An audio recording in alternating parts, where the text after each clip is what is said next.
they're basically saying that every outdoor animal poses a risk because they're out there with migratory birds. So we're not going to kill all the migratory birds in the world. We surely shouldn't be killing all the animals that create food sovereignty and give us our food on our plates and protect our natural immunity by eating eggs that have antibodies. And we really need to stand really tall together right now, and we need to try to make a difference. Today, I bring you an important update about the 400 Edgewood, BC ostriches from Universal Ostrich Farms that have stolen the hearts of many of you due to their farmers' plight to try to save their lives because the Canadian Food Inspection Agency wants them all dead, even though the farmers say they are healthy and now immune to the avian flu and critical for furthering science. Today's update is about the legal proceedings that have been happening. That is the discoveries between the CFIA's lawyers as well as the farm's lawyers and the questions that were asked and what is happening next. I'm Drea Humphrey with Rebel News, as always, bringing you the other side of the story to what you find through the legacy media. And you can find out more about this particular story and how you can take a stand for the ostriches by trying to call on people to back off and find another way besides mass culling in this matter by going to our special website called SaveTheOstriches.com. On behalf of my mom, Karen Esperson, and Dave Valinsky, and myself, Katie Pasitney, I want to say thank you to everybody for coming together as a collective, standing together, letting the world know that nowhere in the world you're not alone, and that there's a team that can be behind you in a minute to help stand up for what's right and stand up for your voice and help protect your animals. We are 77 days under quarantine, 64 days, no symptomatic deaths, and absolutely happy, healthy ostriches. And the last couple of days, we've been doing discoveries with the high officials of Canadian Food Inspection Agency. And it was really eye-opening. So we were really kind of shocked to hear in those discoveries that, that every animal, outside animal, they feel poses a risk because they are around migratory birds. So it was really kind of another element of fear for all of our farms around Canada and across the world, because if we go with these policies and the people that are making these decisions that think that every animal that is exposed to a migratory bird is at risk, what is the end goal and what does that look like? Do we put our farms in domes? Do we just have no animals that see sunshine?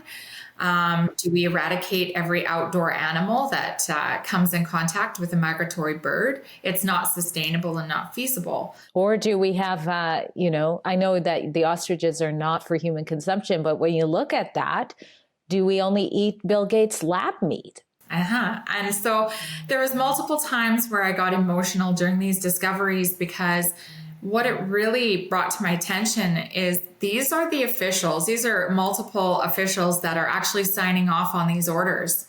And they have no understanding of the effects of stamping out, which is eradicating millions and millions of animals. You have likely noticed the lab coat I am sporting, and given I work at the Canadian Food Inspection Agency, that I must be a scientist. Well, truth be told, I'm not. We conduct inspections and have monitoring and testing programs in place to prevent and control the spread of diseases to the livestock and poultry sectors. Their theory and their objective is, so if we kill our 400 ostriches on our farm and we clean it up, and then we bring another 400 ostriches on our farm, you tell me how that poses any support to the system when they're going to be exposed to more migratory animals. So here we have ostriches that have hit herd immunity. They have a sustainability in their immune system to, being introduced to migratory birds in the area.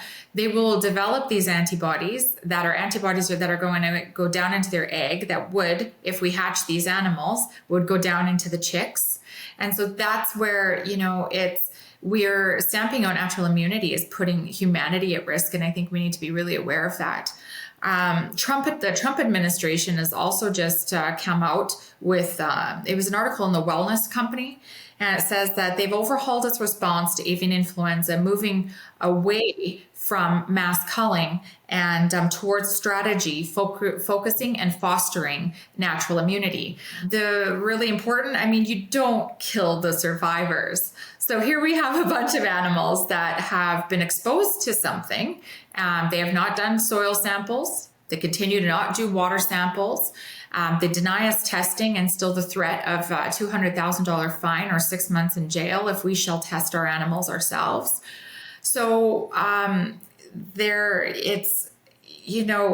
we have survivors, and I think we need to be looking at them as survivors and see how we can use them to better science, not kill them and just keep killing the next animal and the next animal. Absolutely. Now, you mentioned some keywords standing out to me. You're talking about how these birds have natural immunity. And it reminds me of the great lineup of expert witnesses you had. You had three. You had Dr. Byron Bridle, who's a vaxologist we've interviewed many times from out in Ontario. You had Dr. Stephen Pellick, who's with UBC, a scientist of neurology. And you also had Jeff Wilson, a veterinarian doctor and epidemiologist who specializes in outbreak response. So what a really good lineup. Tell us what's happened with them. Yeah, so after our discovery ended last night, the last high-ranking official of Canadian Food Inspection Agency, we got notice that Canadian Food Inspection Agency has decided not to cross-examine or discover even one of those, and the one that was going to be interviewed was Byron Bridle. So they've actually decided not to cross-examine or discover any of our expert witnesses. Is that a good thing then? It's like they don't want them giving more evidence than they've already given, or because they're still going to have opportunity to move forward during the judicial review, correct? Correct. Yeah, Drea, every step of this and every day has been such a strategic, you don't know what's going to happen. Rather than, we have put all of our faith in these organizations that are supposed to be helping farmers. We're supposed to be helping give support and direction and, keeping our food industry and our science stable, bringing forth new science that can help disease and virus. And it's just every day is a different strategy rather than working together. It's like a strategic move, like chess. You don't know where they're going to go, and they're not directly trying to work with us. They're trying to come up with another antic. And the newest one was about our water runoff on our farm. They consider that a byproduct that's leaving the farm, but they actually haven't had anyone come out and see that our farm is dry. We don't have any more runoff. This should have been something that should have been addressed on day 77 days ago. We have a sandy, loamy soil. We have that for a reason, because then we don't want water standing and mud for all of our ostriches. So anyways, we're addressing that the best we can. We're expecting a visit from them today or tomorrow. Another new one is that they've slapped us with a $10,000 fine yesterday morning, saying that we failure to report this illness between December 11th and December 28th, which is absolutely false. And all documentation has been given that this is the first case of H5N1 in Canadian history. And when we started having symptoms which represented themselves, just like they did in 2022, that the symptoms are exact the same as Pseudomonas bacteria contamination. And we did absolutely exactly what we should have. And we went right to our vet. We called our vet because we were going to do another gold tissue sample, another gold standard sample, which is a tissue sample, to find out what was the problem. So we followed all protocols. Pseudomonas bacteria is not a reportable disease or bacteria. So we were following all guidelines. And then we had an anonymous tip that on the 28th led them to call us, which we answered the call, answered all their questions, and we invited them to do samples. So this was back in December when this all started, right? And now here we are, we're in March. As you said, they've been healthy for quite some time. The ones that got sick have died a while ago. So what does that mean? Has your lawyer said anything about what that means for your case as far as how long this is going on before, they finally have a decision? Well, I really want to take a chance, for your audience to visualize what this looks like. Your 64 days, no symptomatic animals. They're happy, they're healthy, they got their herd immunity, they're stable. And we risk CFIA they still want them all killed. So they are at any day, any antic, or we don't know what will happen next, that they could come in and still murder all these animals. So we don't know what that looks like. We don't know where we do know that yesterday in some of our discoveries, Dr. French was very good to come out on record and say that she is open to alternative options. So rather than mass culling these animals, so she went on record for that. I don't know if everybody feels the same way, but we need to remember that they are going off guidelines of outdated trading partner policies. They are not making these decisions farm by farm. They're not boots on the ground. All these high-ranking officials that we did discussions with, or discoveries with, they don't have a clear outline or a map of our farm. They're just signing a kill order. So Dr. French was with the CFIA, and your lawyer got to question her, and she said she's open to other options. Yeah. And the theme of yesterday's discoveries was testing. They kept talking about testing. And so we're still running off 2 PCR tests. I think it's really good to remind everybody, we've not had any more testing. They've not tested our soil. They haven't tested our water. They haven't tested for contamination. We're running off 2 PCR tests of 2 deceased animals 79 days ago. And so what is their excuse for not testing the animals again to see if they still have this virus, or testing to see if they're immune to it? I think that they keep bringing up the trading partner policies. It was identified in our discoveries that the cases back in 2004 were 200 and something. There was a lower amount of numbers back then, and mass culling has been their only option, yet we're having an increase. And then as long as we have migratory birds, nowhere in the world's going to be avian influenza free. So what do? Let's come up with a different theory. Let's come up with a different way of treating this virus. Start working together, and let's protect our farms.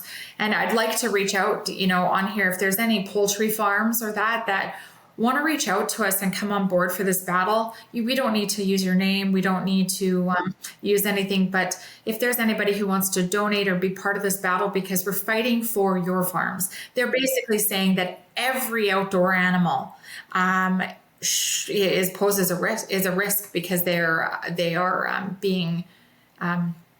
out there with migratory birds. So we're not going to kill all the migratory birds in the world. We surely shouldn't be killing all the animals that create food sovereignty and give us our food on our plates and protect our natural immunity by eating eggs that have antibodies. And we really need to stand really tall together right now. And we need to try to make a difference. Definitely a fight on behalf of not just your farm, but many others. Now, just let us know where you're at. I see there's a GoFundMe you guys have set up, but we're not even at the judicial review yet. So where are you sitting with all the costs, and how is that affecting you guys? Yeah, so we are about $70,000 paid into the lawyer. Thank you to crowdfunding. We are $75,000 plus the discoveries of yesterday. So we're well over $75,000 owing. Then we still have to get to our written arguments are due by April 1st. And April 14th and 15th and 16th, is our judicial review in Vancouver, British Columbia.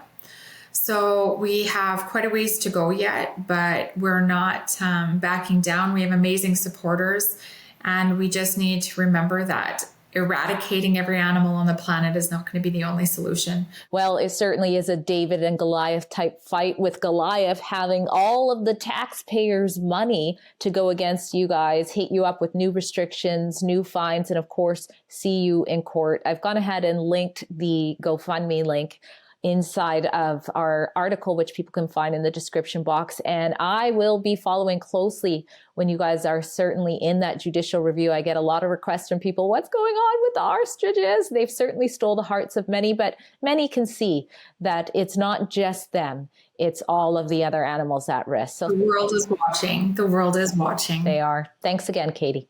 Thank you.